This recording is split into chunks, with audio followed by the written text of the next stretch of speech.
Welcome to మన TV news. బులెటిన్ల ముందుగా headlines. ముగిసిన ఏపీ కేబినెట్ కీలక నిర్ణయాలకు ఆమోదం.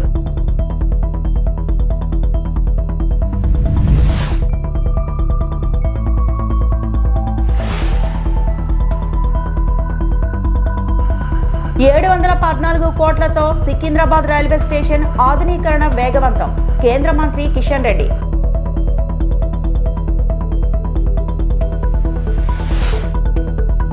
తిరుమల ప్రసాదం కల్తీ వ్యవహారంపై పట్టాభి ఫైర్.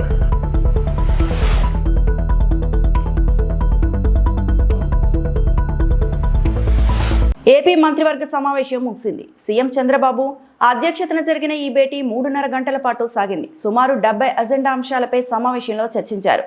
రాజధాని అమరావతిలో క్వాంటమ్ కంప్యూటింగ్ వ్యవస్థ ఏర్పాటు, సంస్థలకు భూముల కేటాయింపుపై సిఆర్డీఏ తీసుకునే నిర్ణయాలు, వివిధ పరిశ్రమల ఏర్పాటులో భూ కేటాయింపునకు రాయితీలు, రెవెన్యూ శాఖలో పోస్టుల భర్తీ తదితర కీలక అంశాలకు కేబినెట్ ఆమోదం తెలిపింది.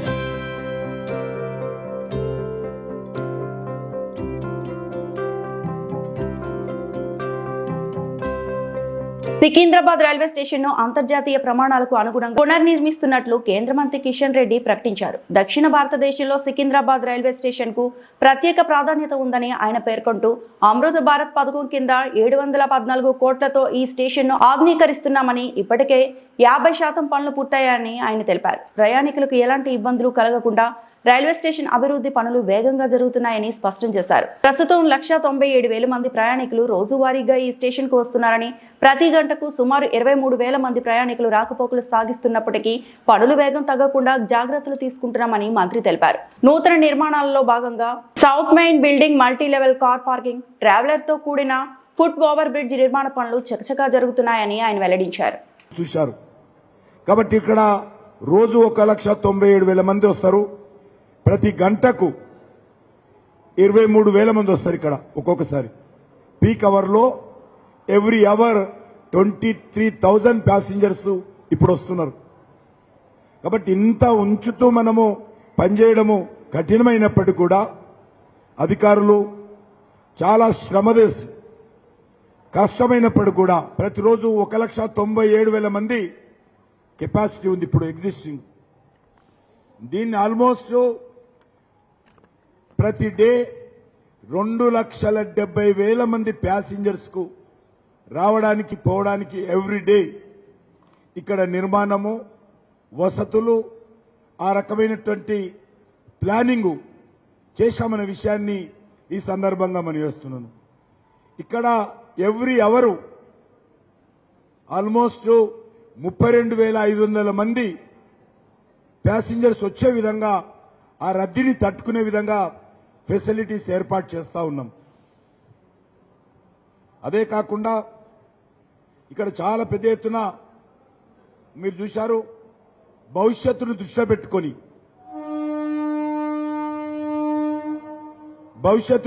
పెట్టుకొని ఇక్కడ డెవలప్మెంట్ జరుగుతూ ఉంది. Total development area 1,65,566 square metre area construction చేస్తా ఉన్నాం. మీటర్స్, ఫీట్ కాదు, మీటర్స్. 1,65,566 మరి స్క్వేర్ మీటర్స్ ఏరియా ఇక్కడ కన్స్ట్రక్షన్ చేస్తా ఉన్నాం. ఇది మొదటి దశ కార్యక్రమం. ఇంకా అవసరమైతే ఈ రైల్వే స్టేషన్ మరింతగా డెవలప్మెంట్ చేయడానికి అన్ని రకాల చర్యలు తీసుకుంటాము.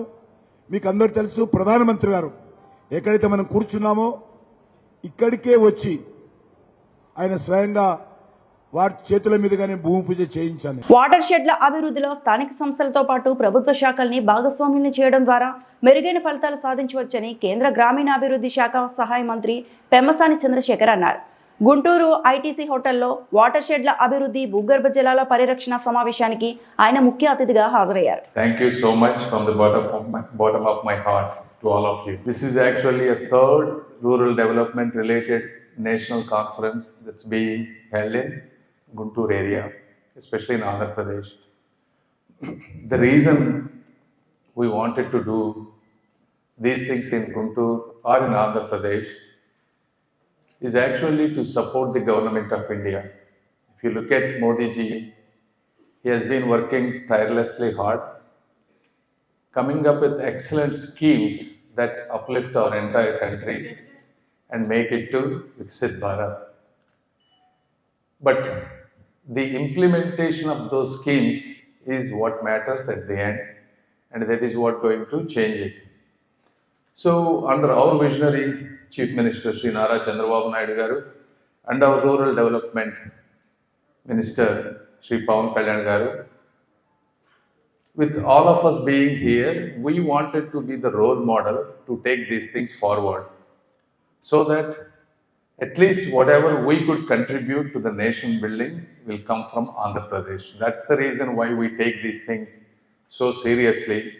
And if you look at it, all our department people, rural development people here, from secretary to everybody, director level, for the last, we only gave 15 days to create this entire pond beautifully to showcase our vision. They have been working extremely hard to show what our vision to the rest of the India, and hopefully it could be a landmark event in the watershed program. So that's one thing in the outside. And then if you look at it, the watershed, you know, Manoj Joshi ji was right. You know, a lot of people, for example, he himself is an exceptional officer. You know, I know about his story and all that stuff. But all the good work that they do may not translate into the public perception, which is an injustice. రాష్ట్రంలో 1,00,000 కోట్ల పెట్టుబడుల ప్రతిపాదనలకు AP cabinet ఆమోదం తెలిపినట్లు మంత్రి పార్థసారథి మీడియాకు వెల్లడించారు. Quantum computering విధానానికి cabinet ఆమోదం తెలిపిందన్నారు. CM Chandrababu అధ్యక్షతన ఏపీ కేబినెట్ సమావేశమైంది. దాదాపు 3.5 గంటల పాటు సాగిన ఈ భేటీలో సుమారు అజెండాలోని 70 అంశాలపై చర్చించారు. అనంతరం కేబినెట్ నిర్ణయాలను మంత్రి పార్థసారథి మీడియాకు వివరించారు. క్వాంటమ్ కంప్యూటరింగ్ సంస్థలు నిపుణులు, క్వాంటమ్ కంప్యూటరింగ్ విడిభాగాల సంస్థలకు ఏపీ కేంద్రంగా మారుతోందన్నారు. $1 బిలియన్ పెట్టుబడులు ఆకర్షించడమే క్వాంటమ్ కంప్యూటరింగ్ మిషన్ లక్ష్యమన్నారు. 5,000 మంది నిపుణులు, స్టార్టప్లు రాష్ట్రానికి వస్తాయని అంచనా వేస్తున్నట్లు పేర్కొన్నారు. ఇంకొక విధానాన్ని కూడా ఈరోజు కేబినెట్ ఆమోదించిందని చెప్పేసి మనం చేస్తాను. ఆంధ్రప్రదేశ్ క్వాంటమ్ కంప్యూటింగ్ విధానం 2025-30. ఈ క్వాంటమ్ విధానం అనేది ప్రపంచంలోనే కొత్త సాఫ్ట్వేర్ ఏ విధంగా అయితే వచ్చిందో, క్వాంటమ్ ఇది కూడా కొత్తగా వస్తున్న ఒక టెక్నాలజీ. ప్రపంచంలో కూడా కొన్ని దేశాల్లో మాత్రమే, జపాన్, చైనా, సౌత్ కొరియా, కేవలం 3-4 దేశాల్లో మాత్రమే దీనికి సంబంధించిన విజ్ఞానం కానివ్వండి, టెక్నాలజీ కానివ్వండి, లేదు మ్యానుఫ్యాక్చరింగ్ ఫెసిలిటీస్ కానివ్వండి ఉన్నాయి. కనీసం అమెరికా అటువంటి దేశాలు కూడా లేవనుకుంటా, నాకు తెలిసి, సబ్జెక్ట్ టు కరెక్షన్. సో అటువంటి పరిస్థితుల్లో దేశంలో ఏ రాష్ట్రంలో లేని విధంగా ఒక విధానాన్ని తీసుకొచ్చి కేంద్ర ప్రభుత్వం నేషనల్ క్వాంటమ్ మిషన్తో ఇంటిగ్రేట్ చేసుకుంటూ దేశంలోని ఐఐటీఎల్ని, అదేవిధంగా ఇండియన్ ఇన్స్టిట్యూట్ ఆఫ్ సైన్సెస్ని, వాళ్ళందరినీ కూడా, మేధావులందరూ కూడా ఇంటిగ్రేట్ చేసుకుంటూ ఈ విధానాన్ని ఈరోజు ఆమోదించడం జరిగిందని చెప్పేసి మనం చేస్తాము. దీని మూలంగా ఈ క్వాంటమ్ కంప్యూటర్కి సంబంధించిన విడిభాగాలు మ్యానుఫ్యాక్చరర్స్ కానివ్వండి, లేదు ఈ రాష్ట్రంలో కొన్ని వేల మంది ఈ ఆల్గరిథమ్స్లో నైపుణ్యం కలిగిన నిపుణులకు కానివ్వండి, వీళ్ళందరికీ కూడా రాబోయే రోజుల్లో మంచి భవిష్యత్తు ఉంటుంది. ఈ రాష్ట్రం క్వాంటమ్ కంప్యూటింగ్కి కేంద్రంగా కాబోతుందని చెప్పేసి, ఆంధ్రప్రదేశ్ కాబోతుందని చెప్పేసి కూడా మనం చేస్తాను. ఏ విధంగా అయితే సాఫ్ట్వేరు, ఐటీ ఒక విప్లవం తీసుకొచ్చినాయో అదేవిధంగా ఈ క్వాంటమ్ కంప్యూటింగ్ కూడా భవిష్యత్తులో ఒక విప్లవం తీసుకురాబోతుంది. ఆ విప్లవానికి మన ఆంధ్రప్రదేశ్ నాంది కాబోతుందని, కేంద్రం కాబోతుందని చెప్పేసి కూడా నేను మనవి చేస్తాను. దీనివల్ల క్వాంటమ్ కంప్యూటింగ్ సెంటర్ని ఏర్పాటు చేయటం, ఏపీ క్వాంటమ్ టెక్నాలజీ ప్రపంచ కేంద్రంగా నిలబెట్టడం లక్ష్యం.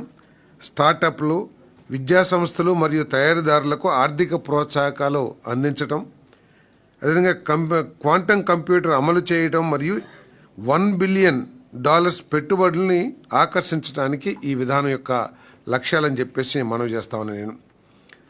అంతేకాకుండా మొట్టమొదటి కంప్యూటర్ కూడా భారతదేశంలో ఆంధ్రప్రదేశ్లో ప్రభుత్వం చేయబోతుందని చెప్పేసి మనం చేస్తాను, ఐబిఎం సహకారంతో. అదేవిధంగా 5,000 మంది నైపుణ్యం కలిగిన నిపుణులు మరియు 100+ స్టార్టప్లు ఈ విధానం ద్వారా వస్తాయని చెప్పేసి కూడా ఈ ప్రభుత్వం ఆశిస్తుందని చెప్పేసి కూడా మనం చేస్తాను. మరి మన విద్యార్థులకు కూడా ఈ ఆల్గారిథమ్స్లో ఎక్కువగా ట్రైనింగ్ ఇవ్వడానికి ఇంజనీరింగ్ కాలేజెస్లో కూడా ఒక కార్యాచరణ రూపొందించబడుతుందని చెప్పేసి మనం చేస్తాం. అదేవిధంగా ఆంధ్రప్రదేశ్ నైబర్హుడ్ వర్క్ స్పేసెస్ మనందరం కూడా చూస్తూ ఉంటాం. మన ఇంటి పక్కన, ముందు, వెనక వాళ్ళందరూ కూడా చాలామంది హైదరాబాద్ ఉద్యోగం చేస్తూ ఉంటారు. సడన్గా వచ్చి ఇంటికాడ 3-4 రోజులు ఉంటారు. మనం ఏమనుకుంటాం, ఏంటి ఉద్యోగం పోయిందా అనుకుంటాం. కానీ వర్క్ ఫ్రమ్ హోమ్ అని చెప్పేసి ఇంటికి వచ్చేస్తూ ఉన్నారు. సో వాళ్ళు వచ్చినా కూడా వాళ్ళు అనేక సమస్యలు ఎదుర్కొంటున్నారు. కావాల్సిన ఇన్ఫ్రాస్ట్రక్చర్ లేకపోవటం కానివ్వండి, కావాల్సిన పవర్ బ్యాకప్ లేకపోవటం కానివ్వండి, లేదా కావాల్సిన టెక్నికల్ సపోర్ట్ లేకపోవటం కానివ్వండి, వీటన్ని లేదా సిస్టమ్స్ లేకపోవటం కానివ్వండి. సో వీటన్నిటికీ ప్రతి మండలంలో కూడా ఒక సెంటర్ని ఏర్పాటు నైబర్హుడ్ వర్క్ స్పేస్ని ఏర్పాటు చేయాలని చెప్పేసి ఈ ప్రభుత్వం భావిస్తుందని చెప్పేసి మనం చేస్తాను. దాంట్లో దాదాపు 20 వర్క్ స్టేషన్స్, 20 నుంచి 30 వర్క్ స్టేషన్స్ ప్రతి మండలంలో కూడా ఏర్పాటు చేయబోతా ఉన్నాం. మరి దీనికోసం ఎవరైనా సరే పెట్టుబడిదారులు ధనదాహంతో శ్రీవారి ప్రసాదాన్ని కల్తీ చేశారని కోట్లాది మంది భక్తులు బాధపడ్డారని స్వచ్ఛాంధ్ర కార్పొరేషన్ చైర్మన్ కోమారెడ్డి పట్టాభిరామ్ చెప్పారు. వైకాపా హయాంలో టీడీపీ చైర్మన్లుగా పనిచేసిన జగన్మోహన్ రెడ్డి కుటుంబ సభ్యులు తిరుమల పవిత్రతను దెబ్బతీసి మహాపాపానికి ఒడిగట్టారని ధ్వజమెత్తారు. ఈ కల్తీ వ్యవహారంపై సిబిఐ ఆధ్వర్యంలో సుప్రీంకోర్టు సిట్ విచారణ జరుగుతుందని గుర్తు చేశారు. సోమవారం మీడియాతో పట్టాభి మాట్లాడుతూ టీటీడీలో గత ప్రభుత్వం చేసిన అరాచకాలపై మండిపడ్డారు. వైకాపా హయాంలో పామాయిల్ పేరుతో తప్పుడు బిల్లులు సృష్టించి 6.5 లక్షల కిలోల మోనోగ్లిజరైడ్ ఎస్టిక్ యాసిడ్ ఎస్టర్లతో నెయ్యి తయారు చేశారు. వైవి సుబ్బారెడ్డి చైర్మన్గా ఉన్నప్పుడు బోలేబాబా కంపెనీ 68.17 లక్షల కిలోల కల్తీ నెయ్యిని సరఫరా చేసి 251 కోట్లు దోచుకుంది. రసాయనాలతో తయారు చేసిన నెయ్యిని శ్రీవారి ప్రసాదానికి వాడి ఇంకా సమర్థించుకుంటారా? కల్తీ నెయ్యితో తిరుమల ప్రసాదాలను అపవిత్రం చేసి పారదర్శకంగా ఉన్నామని చెప్పుకుంటారా? కల్తీ నెయ్యిలో సుబ్బారెడ్డి ప్రమేయం లేకపోతే బోలేబాబా డైరెక్టర్ సామిల్ జైన్ను ఎందుకు కలిశారు అని పట్టాభి ప్రశ్నించారు. మరి వారందరి మనోభావాలు తీవ్రంగా దెబ్బతినే విధంగా శ్రీవారి లడ్డూ ప్రసాదంలో కల్తీ జరిగినటువంటి వార్త నిజంగా కూడా ఎంతోమందిని కలచివేసింది. ఇంత మహాపాపమా? శ్రీవారి ప్రసాదాన్ని కూడా తమ ధనదాహాన్ని తీర్చుకోవటం కోసం కల్తీ చేస్తారా అని చెప్పి నిజంగా ప్రతి ఒక్కరూ కూడా ఎంతో బాధపడ్డారు. ఎంతో పవిత్రమైనది శ్రీవారి లడ్డూ ప్రసాదం. అటువంటి ప్రసాదాన్ని కూడా తమ ఖజానాన్ని నింపుకోవడం కోసం కల్తీ చేయటం అనేది ఎంతటి మహాపాపమో మనందరికీ తెలుసు. కానీ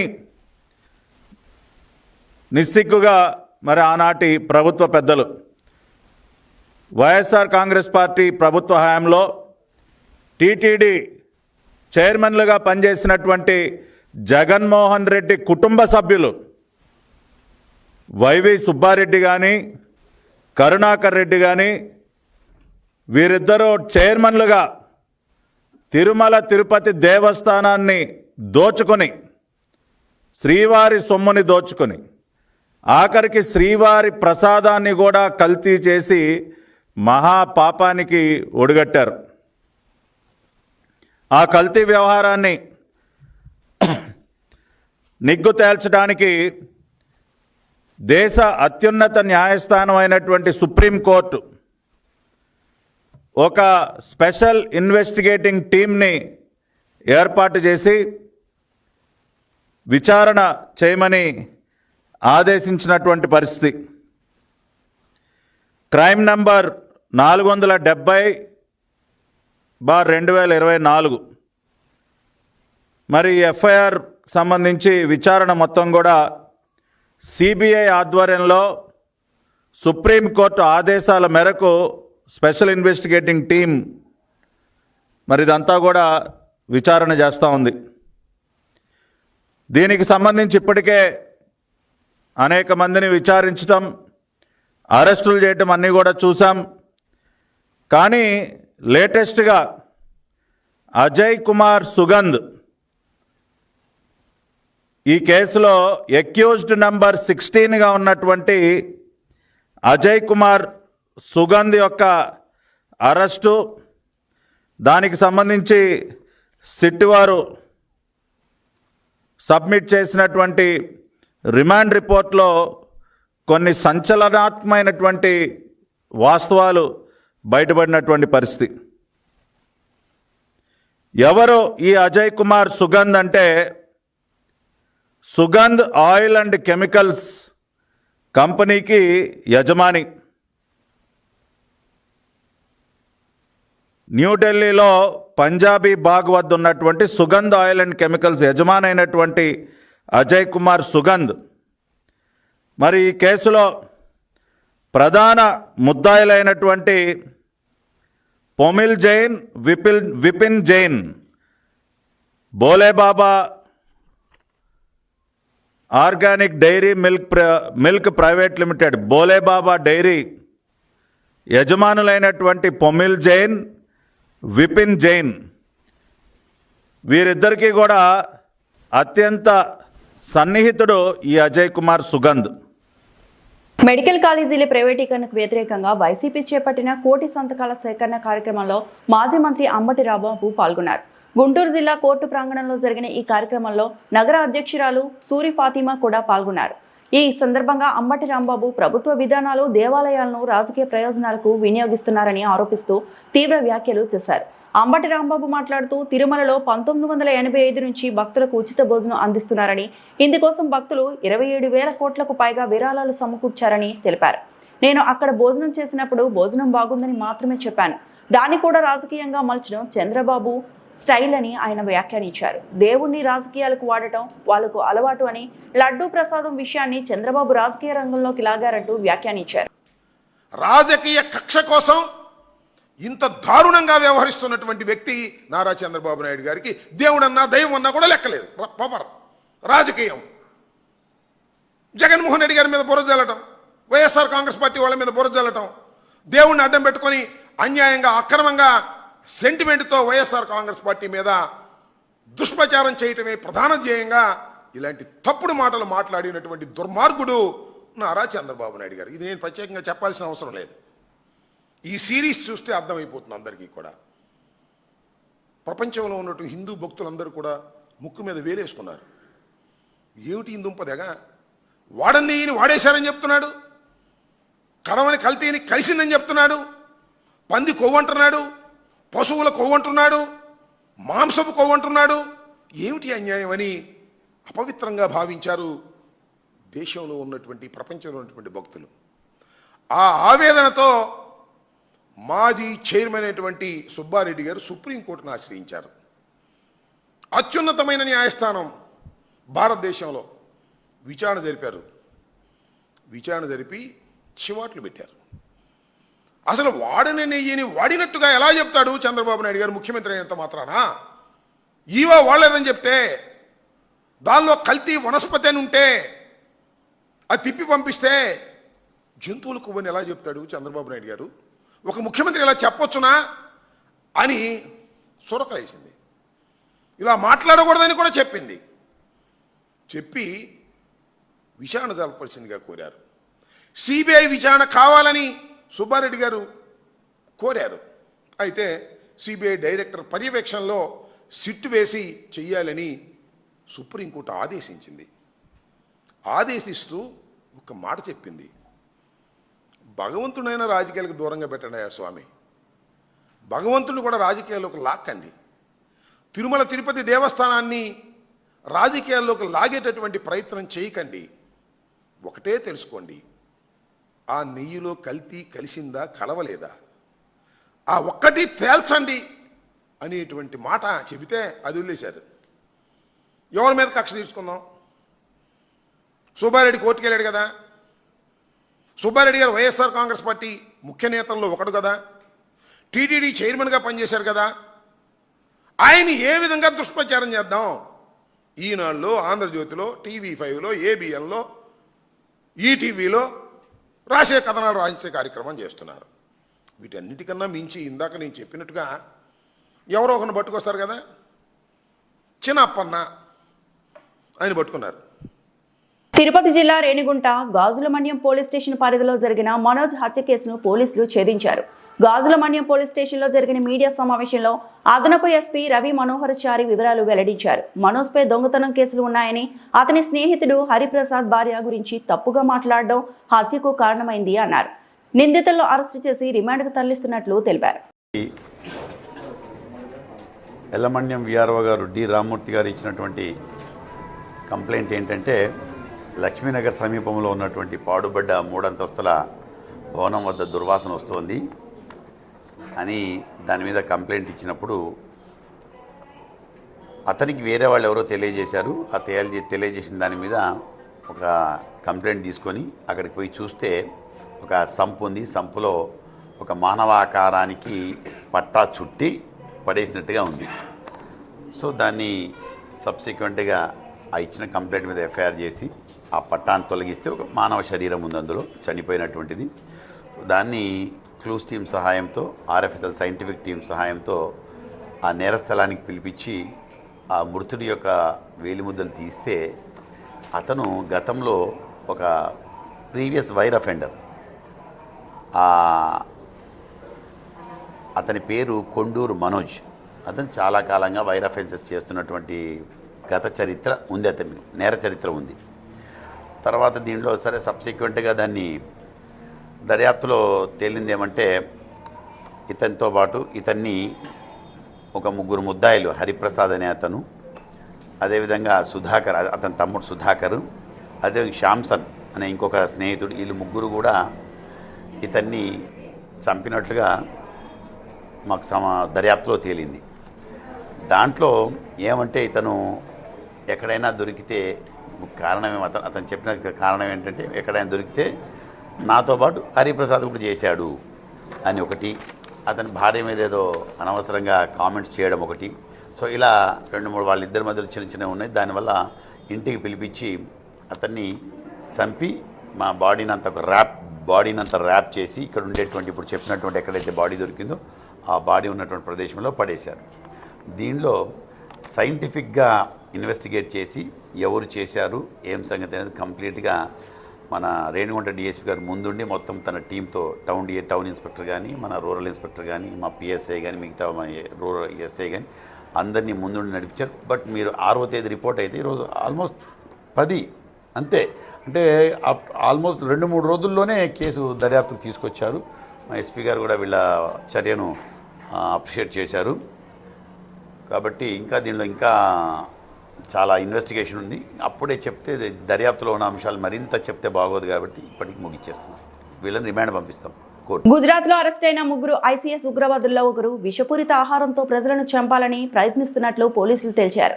హైదరాబాద్ కు చెందిన అహ్మద్ మొహియుద్దీన్ సయీద్ అనే ఆ వైద్యుడి దగ్గర రైసిన్ అనే విషపూరిత రసాయనం దొరికిందని ఇప్పటికే పోలీసులు తెలిపారు.